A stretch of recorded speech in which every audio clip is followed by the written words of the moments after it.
This bird that once had a head represents the beginning of time.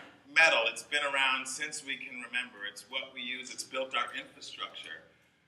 What else we use from that is our sort of like self-loathing and needing to be immortalized. You know, we take this material and we make what we make, but essentially at my time at Hampshire College, what I did was, from part of my thesis work was made 100 masks to talk about that cultural phenomenon.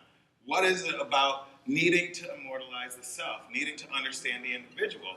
And as I was doing the art, it was great, you know, but something was missing. Like, I felt so awesome making these beautiful things, but all of a sudden it was like, what is this really about? And, well, I guess at the end of the day, what I started to see is that it's about these guys. It's the children. They're pissed. They're freaking pissed. They need stuff to happen right now. Not yesterday, not the other day, but tonight. Let's go. You start off as a sponge. As I was coming up, it was really tough. I was playing with fire my whole life. Playing with fire, but the wrong kind. And so then I got to Hampshire, and they put that in my hand. And I was like, oh, cool. You know, now I can use this to create the most beautiful things, you know. Any object that you could imagine. Come into my shop and tell me, I want a 10-foot Toro, or I want, you know, this giraffe that is blah, blah, blah. And so I'm taking propane tanks, the ones you guys use on your grill over the summer, enjoying the crap out of your hamburgers and stuff. And when they get turned in and thrown back into the earth, you're like, I'm going to get another propane tank, you know, make my burgers. And so in this project, I took on an ex-con. And, well, now he's in California doing great things. The fact that he had the empowerment level to help me create this thing and have an immortal piece, this will outlive us. And to say that I'm a part of this, for him is like, really amazing. You know? But what is the more that comes from that? What is like the thing that makes us say, how can I give back even though I'm doing these cool things? And well, what it really broke down to is sort of telling the kids the truth. Let them know. You know, it's about time. I mean, that's Bob Marley, you know, he knows.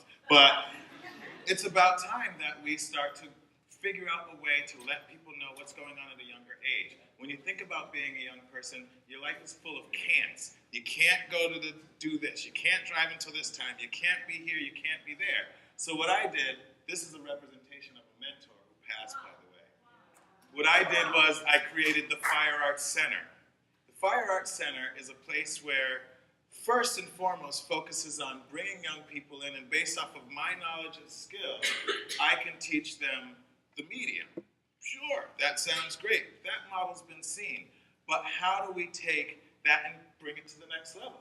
Well, let's use the medium for young kids who are having a hard time. Remember when you were doing arithmetic and all of a sudden they were like, we're going to use letters. You're like, what the hell's going on? Let's take those letters and say, build a spiral staircase, right? In a spiral staircase, A times B equals C. Each step has this many pieces of metal in it. There's 24 steps. It's in your hands now. It becomes tangible. History, well, like I said, it's been there since the beginning of time. So you want to talk about samurais, you want to talk about whatever, we'll try and make it. But in that process, we're learning about who these people were. So, by the way, that's 10 feet tall. So as we can do my fun projects that they can join in and help with, what else we're doing is we're creating a safe space for young people to come and learn and actualize their potential. Because when you look at the linear teaching model, it's a little outdated. You know, think about it. Everything in life is flying by your face. It's like standing in the middle of the Big Apple. And then you get in front of a chalkboard and it's like, well, today we're going to be talking about... Come on, give me a break. Keep up, catch up, let's roll. You know, it's time to roll. So the work that I've been creating is great. But now we're able to offer stuff for young pregnant mothers, teen mothers that stay at home in the middle of the day. And although I can do the gallery thing, although that world is out there for me, my passion really lies in the in-depth nature of, you know, taking young people and putting a welder in their hand and saying, not only can you do this, but after you leave, what else can you do? So I like to say, what would Bob say? You know, you come to that dilemma. And at the bottom it says, my richness is life forever. Being able to give back. Because what truly matters at the end of the day is that little guy's face, by the way, which is my son. But when you have a girl, this is the oxymoron. Little girl, timid, she's making a big spark. And she's gone out into the world and she's done that. And most of the kids that worked with me, I'd say 99.9% of them have gone on to college, have gone on to make things of them, anything. They don't need to be mad sculptors. If they're getting straight, this is what I do. So I'd love to talk more, but that's it.